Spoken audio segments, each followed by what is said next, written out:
சினை பெயரை குறிக்கும் சொற்கள் யாவை? சினை அப்படின்னா உறுப்புன்னு அர்த்தம். இதில் உறுப்பு எது அப்படின்னா, மரத்தினுடைய உறுப்பு பழம், மனிதனுடைய உறுப்பு கண். அப்போ டி தான் ஆன்சர். பெயர்ச்சொல்லின் வகை அறிக. அன்பு. அன்பு அப்படிங்கிறது ஒரு குணப்பெயர். பெயர்ச்சொல்லினுடைய வகை அறிக. கேண்மை. கேண்மை அப்படின்னா நட்புறவுன்னு அர்த்தம். நட்புறவு அப்படிங்கிறது ஒரு பண்பு தான். நட்பு கொள்வது என்பது ஒரு பண்பு தான். நட்பு கொள்ளுதல் அப்படின்றதான் தொழில் பெயர். எனவே கேண்மை என்பதை தொழில் பெயர் என்று குறிக்கக்கூடாது. அது பண்பு பெயர் தான், நட்புறவு தான் அது. பேச்சொல்லினுடைய வகை அறிக. பழி நாணுவானை. பழி நாணுவானைனா பழிச்சொல்லுக்கு வெட்கப்படுபவனை. வெட்கப்படுதல் அப்படின்னா தொழில் பெயர். வெட்கப்படுபவனை அப்படின்னா அந்த வினையை யார் செய்தாலோ அது. அப்போ வினையால் அணையும் பெயர் அப்படின்னு அர்த்தம். பெயர் சொல்லின் வகை அறிக. தாமரை.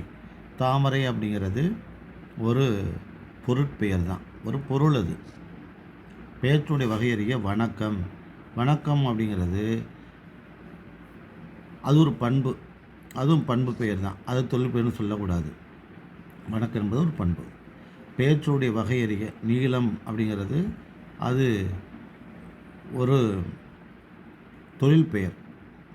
நீளம் என்பது தொழில் பெயர். செய்தித்தாள். இதில் தாள் என்பது ஒரு பொருள் பெயர்.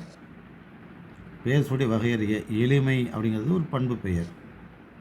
ஆண்மை இது எவ்வகை பெயர்? ஆண்மை என்பது ஒரு பண்பு பெயர். இதில் ரொம்ப முக்கியமானது என்னென்னா, இந்த வணக்கம் அப்படிங்கிறது வணங்குதல் அப்படின்னா தான் தொழில் பெயர். வணங்குதல் என்கிற தொழிலை உடைய வணக்கம் என்பது ஒரு பண்பை குறிக்கிறது. அதே போல் எளிமை அப்படிங்கிறது பண்பு பெயர் தான்.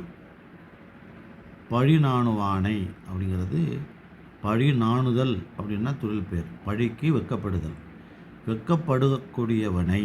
அப்போ அந்த வினையை செய்தவனை முன்னிலைப்படுத்த அது வினையாளன் பெயர்னு அர்த்தம்.